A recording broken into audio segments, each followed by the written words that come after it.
Salam, hörmətli izləyicilər.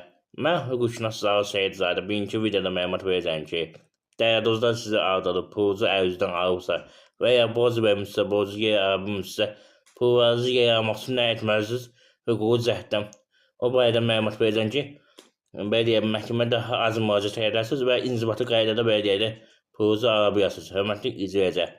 Kiməsə maraqlıdırsa bu videonun sonuna qədər izləsin. Hər şey aydın olacaq. Eyni zamanda xahiş edirəm. Videonu beğenin. YouTube kanalına abunə olmayan əziyyətin hədər gedilməsin. Hörmətli izləyicilər. Bir də kiminlə sual olsa qeyd olunan telefon nömrəsinə WhatsApp-a səs göndərib suallarınızı verə bilərsiniz. Hörmətli izləyicilər. Demək keçək mövzuya.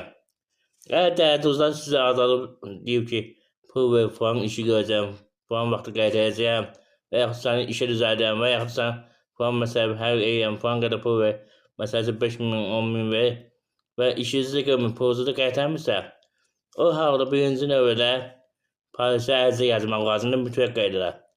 Düzdür, həmin adam gələcək, deyəcək ki, mən borc götürmüşəm, qaytaracağam.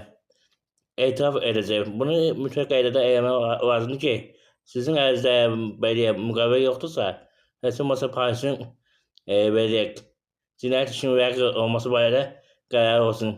Daha düzgün təbliğatçılıq. Orada sizin məhkəmədə xeyircədir. Yəni, əlavə sübuta ehtiyacı olmur ki, müqaviləyə ehtiyacı yoxdur ki, aparıb məhkəmədə göstərəsiniz ki, mən falan gecə pul vermişəm. Ona görə nəzərə alın. Birinci qaydada budur. Mütləq qaydada.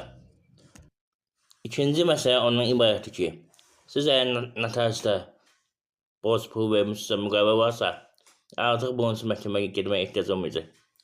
Bunun üçün borcu qaytardığı vaxtı vətəndaş qaytarmadısa, siz ona belə məktub yazıb göndərirsiniz ki, mənim borcumu qaytar. Və bir ay gözləyirsiniz. Bir ay sizə cavab vermədi ki, mən borcu qaytarmayam. Ondan sonra gedirsiniz, notariusdan qeyd alırsınız. O qeydi aparıb verirsiniz icra idarəsinə və yaxud da özləri də göndərə bilər məhkəmə qərarının icra idarəsinə. Və orada avtomatik sizin borcunuzu alır icraçı, məhkəmə icraçısı. Digər məsələ ondan ibarətdir ki, siz mediasiyada saziş bağlayırsınız. Mediasiya sazişdə eyni qaydada. Belə deyək də, məhkəməyə ərizə yazırsınız, ayrı ərizə formasında ki, falan vaxtı saziş bağlamışam, vətəndaş borcu qaytarmır. O halda da icraya yönəlir.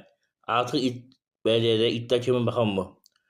Digər məsələ ondan ibarətdir ki, hörmətli izləyicilər, WhatsApp yazıları, e-mail yazıları və digər yazılar, səs yazıları, video yazılar sübut kimi məhkəmədə əsas götürülür. Eyni zamanda polis orqanlarının nəzərə alın.